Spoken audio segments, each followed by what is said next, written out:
YSR Congress party రాజకీయ వ్యవహారాల committee సమావేశమైంది. తాడేపల్లిలోని పార్టీ కేంద్ర కార్యాలయంలో ఈ భేటీ ఏర్పాటైంది. పార్టీ అధినేత మాజీ ముఖ్యమంత్రి వైఎస్ జగన్మోహన్ రెడ్డి దీనికి అధ్యక్షత వహించారు. రాష్ట్రంలో నెలకొన్న తాజా రాజకీయ పరిణామాలపై చర్చిస్తున్నారు. పార్టీ భవిష్యత్ కార్యాచరణ ప్రణాళికపై దిశానిర్దేశం చేస్తున్నారు.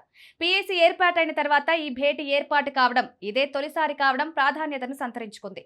పార్టీలో అత్యంత ప్రాధాన్యత ఉండే పొలిటికల్ అడ్వైజరీ కమిటీని వైఎస్ జగన్ ఇటీవలే ఏర్పాటు చేసిన విషయం తెలిసిందే. మొత్తం 33 మందికి ఇందులో సభ్యత్వాన్ని కల్పించారు. పీఏసీ శాశ్వత ఆహ్వానితులుగా పార్టీ రీజనల్ కోఆర్డినేటర్గా సజ్జల రామకృష్ణారెడ్డి నియమితులయ్యారు. తమ్మినేని సీతారాం, పీడిక రాజన్న దొర, బెల్లాన చంద్రశేఖర్, గొల్ల బాబురావు, బోడి ముత్యాల నాయుడు, పిల్లి సుభాష్ చంద్రబోస్, పినిపే విశ్వరూప్, తోట త్రిమూర్తులు, ముద్రగడ పద్మనాభం, పుప్పాల శ్రీనివాసరావు, చెరుకువాడ శ్రీరంగనాథరాజు, కొడాలి నాని, వెల్లంపల్లి శ్రీనివాస్ ఇందులో అపాయింట్ అయ్యారు. జోగి రమేష్, కోన రఘుపతి, విడుదల రజని, బొల్లా బ్రహ్మనాయుడు, ఆళ్ల అయోధ్య రామిరెడ్డి, నందిగం సురేష్ బాబు, ఆదిమూలపు సురేష్, పోలుబోయిన అనిల్ కుమార్ యాదవ్, నల్లపురెడ్డి ప్రసన్న కుమార్ రెడ్డి, కలత్తూరు నారాయణస్వామి, ఆర్కే రోజా, వైఎస్ అవినాష్ రెడ్డి ఉన్నారు.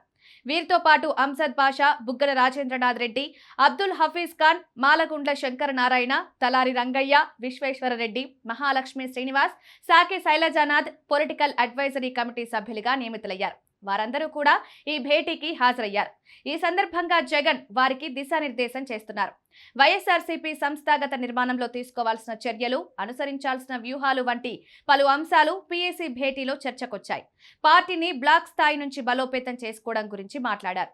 ప్రభుత్వ వైఫల్యాలు తమకు అందివచ్చిన అస్త్రాలుగా మారాయని వ్యాఖ్యానించారు. ముఖ్యమంత్రి చంద్రబాబు నాయుడు, ఉప ముఖ్యమంత్రి పవన్ కళ్యాణ్ సారథ్యంలో రాష్ట్రంలో అధికారంలో ఉన్న టీడీపీ, జనసేన, భారతీయ జనతా పార్టీ సంకీర్ణ కూటమి ప్రభుత్వ వైఫల్యాలను ఎండగట్టాలని ఈ సందర్భంగా వైఎస్ జగన్ అన్నారు. ఇచ్చిన సూపర్ 6 హామీలను ఎగ్గొట్టిన తీరును, అసమర్థతను ప్రజల్లోకి తీసుకువెళ్లాలని చెప్పారు.